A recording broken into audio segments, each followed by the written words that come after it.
Comme on l'a dit dans l'audio précédent, le 10 qui se lève, l'Admour Haïm fut libéré de prison. Et au moment de sa libération, il était en train de prononcer un Mahamar de Chassidut.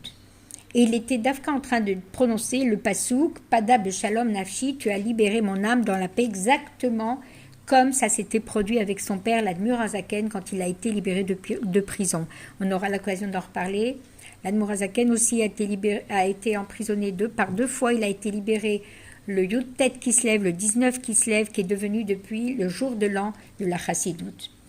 Et après la libération du Admour Haïm, on raconte qu'il est tombé malade plusieurs fois et qu'il a commencé à faire allusion à ses chassidim que le départ de son monde était très proche. Et il disait qu'il craignait très très fort l'année 1826 à cause de décrets négatifs, mais par là il voulait faire allusion à son décès. Et il racontait, pour faire allusion, il disait que mon père, à l'âge de 54 ans, quand on l'a emmené à Pétersbourg la 2e fois en prison, et on lui a donné le choix. On lui a donné le choix. On lui a proposé ou les souffrances ou la mort. Et il a choisi les souffrances. Apparemment, il m'a laissé le second choix. Et ainsi, cela s'est passé. Il quitta ce monde à l'âge de 54 ans, exactement comme son père. On raconte que pour l'Admour Haïm, il a eu une istalkout que peu de tzadikim ont, et que la istalkout de l'Admour Haïm, elle avait le niveau de la istalkout de Rabbi Shimon Bar Yochai. Et on dit que la nuit avant sa mort, que la nuit avant sa mort, il mit des vêtements blancs, il ressemblait à un Malach Hashem, un ange de Dieu, et il commença à parler, à donner du mérite aux Bnei Israël, comment ils font attention avec précaution dans l'accomplissement des mitzvot, en particulier dans la mitzvah de la tzedaka, et il répéta un Mahamar de Chassidut, et de temps en temps, il demandait si le jour s'était levé. Et juste avant le lever du jour, il a conclu son discours par le pasouk Ki imcha mekor chaim, car la source de vie vient de toi, mechaye chaim, la source de la vie, et il a rendu son âme en prononçant le mot chaim, exactement comme Rabbi Shimon Bar Yochai, et c'était le 9 qui se lève, même jour que sa naissance. On dit de lui que dès qu'il est né, depuis son plus jeune âge, il était de faible constitution, il souffrait du cœur et des poumons, il lui arriva plus d'une fois de tomber très malade, et surtout à la suite d'avoir prononcé un discours chassidou, ou d'avoir étudié, et quand il prononçait ses mamarim avec fougue, alors ça jouait sur sa santé. Le Rabbi Dovber était considéré comme le koach habina de la chassidut Chabad, la force de la bina. Chabad, c'est chokhma, bina, da'at. Chokhma, c'est l'étincelle, la vision lumineuse, l'éclair de la pensée.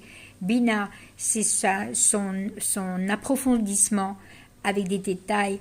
On élargit cette idée-là, on la construit, et da'at, on l'intègre, et on dit que l'Admour Haïm, on l'intègre dans les limites de l'action et de la Torah, et on dit que l'Admour Azaken, donc c'était la Chokhma de la Torah, que l'Admour Haïm c'était la Bina de la Chassidoute, et que le Tzemar Tzedek c'était le Da'at de la Chassidoute, puisqu'il a écrit des livres de Halacha et Al-Pi Chassidoute, et donc l'Admour Haïm est l'intermédiaire entre les deux, parce qu'il fait le pont entre la Chokhma et le Da'at.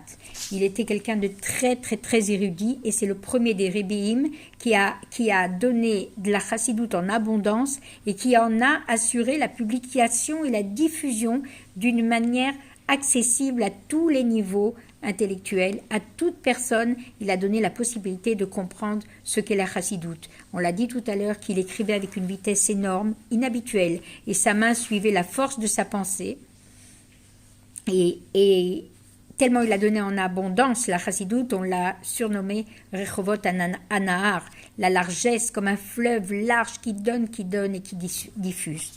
L'Admour Haïm aimait beaucoup la musique, et il disait que le nigun, c'est le langage de la neshama, et qu'il y a un lien très proche entre la Chassidoute, qui est l'âme de la Torah, et le nigun, qui est la voix de la neshama, si on peut dire. Et donc, il avait un orchestre qu'il affectionnait particulièrement, qui s'appelait le Kepele, avec des chanteurs, des instrumentalistes, qu'on appelait en français la bande de l'Admour Haïm.